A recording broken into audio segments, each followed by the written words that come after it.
लौटेंगे क्योंकि इस वक्त की बड़ी खबर राजधानी जयपुर से।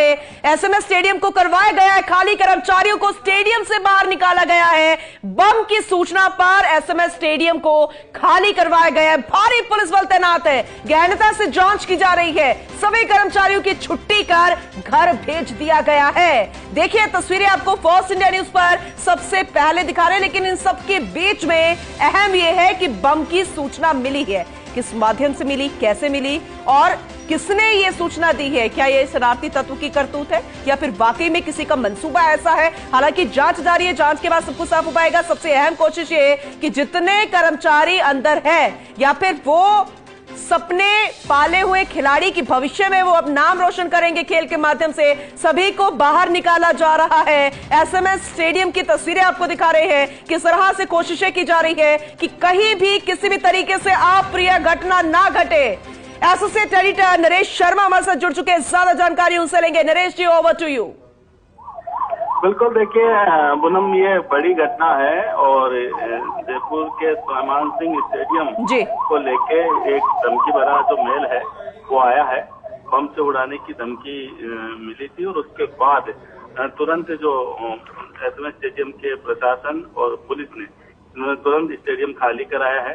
तमाम जो कर्मचारी है उनको यहाँ से निकाल लिया है और स्टेडियम से बाहर उनको भेज दिया है, और उनके घर पे उनको भेज दिया है। बड़ी बात यह है कि अभी जो स्टेडियम के अंदर 2-3 जो हॉस्टल संचालित है जिनमें खिलाड़ी रहते हैं, उन हॉस्टल को भी अब खाली करा लिया गया है।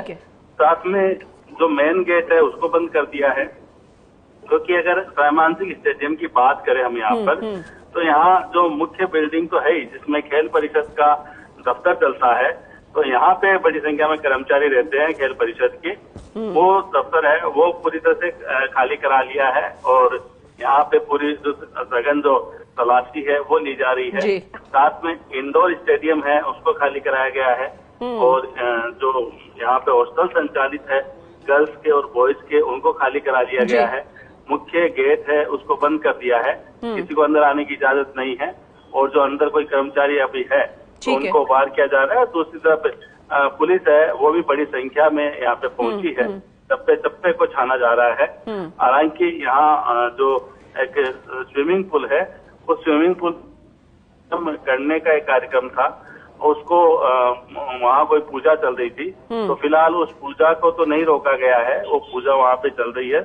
ये स्विमिंग पूल की बात है, लेकिन बाकी जो मुख्य बिल्डिंग है या अन्य जहाँ कर्मचारी बैठते हैं खेल परिषद के, उनको यहाँ से हटा दिया गया है।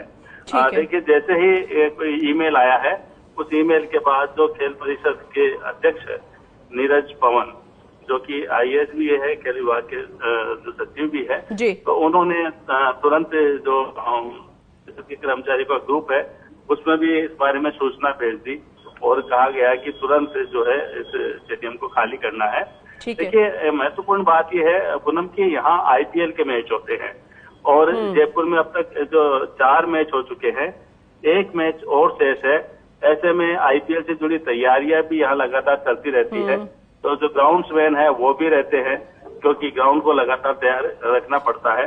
तो अभी थोड़ा जब तलाशी जो ली जाएगी जगह जगह की, उसमें थोड़ी समस्या इसलिए आ सकती है क्योंकि कई जगह अस्थायी स्टैंड बनाए गए हैं। ठीक है, अगर अस्थायी स्टैंड नहीं होते तो पूरा सपाट जो मैदान है या स्टेडियम परिसर है वो मिलता, लेकिन आईपीएल के मद्देनजर जो मुख्य ग्राउंड है वहाँ पे कई अस्थायी स्टैंड बनाए गए हैं, जो इस कारण से वहाँ तलाशी लेना थोड़ा मुश्किल काम होगा और यही कारण है कि पहले पूरे इस परिसर को खाली कराया गया है और उसके बाद यहाँ पे तलाशी ली जाएगी। क्योंकि देखिए मैच के मद्देनजर भी इस धमकी को माना जा सकता है, क्योंकि और लेकिन नरेश जी, चाहे धमकी है, शरारत है, ये वो मसला है जिसे लापरवाही नजरिए से हम ले ही नहीं सकते, देख ही नहीं सकते और बेहद अहम है, और वो भी ऐसे हालातों में। नरेश जी जरा आप ये समझाइए, आपने कहा था कि स्विमिंग पूल के पास में पूजा जारी है तो उसको नहीं रोका गया है, लेकिन ये मसला ऐसा है कि पूरे तरीके से यहाँ पर जांच होनी चाहिए।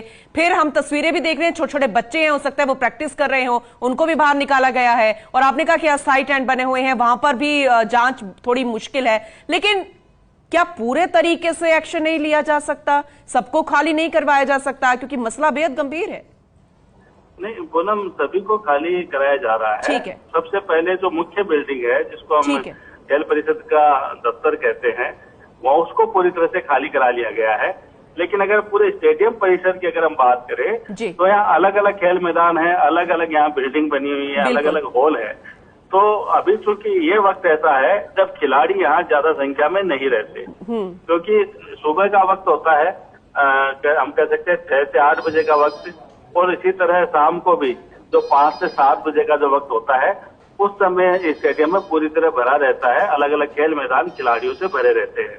लेकिन ये जो वक्त है ये ट्रेनिंग का वक्त नहीं है। ऐसे में खिलाड़ी यहाँ ज्यादा अभी नहीं है। एक दो ग्राउंड पे अगर कुछ खिलाड़ी अभ्यास के लिए अगर विशेष रूप से आए होंगे तो वो कुछ संख्या में हो सकते हैं, लेकिन बाकी जो खेल मैदान है वो पहले से ही खाली है, क्योंकि अभी ट्रेनिंग का वक्त नहीं है। अभी सिर्फ जो एसएमएस स्टेडियम है इसमें कर्मचारी है, और साथ में आईपीएल की तैयारी से जुड़े जो ग्राउंड्समैन है, जो मैदान को तैयार रखते हैं, वो वहाँ पे मौजूद है। और जो स्विमिंग पूल की हम बात कर रहे हैं, ये स्विमिंग पूल जो मुख्य बिल्डिंग है उससे दूर है, और यहाँ पे चूंकि आज उसके एक विशेष पूजा जो रखी गई थी, उद्घाटन उसका हो रहा है, तो ऐसे में एक संक्षिप्त पूजा वहाँ पे चल रही है। जैसे ही जो पूजा खत्म होगी और इस पुल को भी यहाँ से खाली करा लिया जाएगा। हालांकि वहाँ भी पुलिस मौजूद है और बाकी जो जगह है उनकी तलाशी ली जा रही है। वहाँ हर एक जो चीज है, जहाँ भी कुछ भी संदिग्ध अगर मिलता है, उन सभी चीजों की वहाँ पे तलाशी ली जा रही है। चलिए ठीक है, नजर बना के रखिएगा, अपडेट हम आपसे लगातार लेते रहेंगे। बहुत शुक्रिया विस्तार से जानकारी के लिए। किस तरह से अभी जांच जारी है, हर एक एंगल से जांच को आगे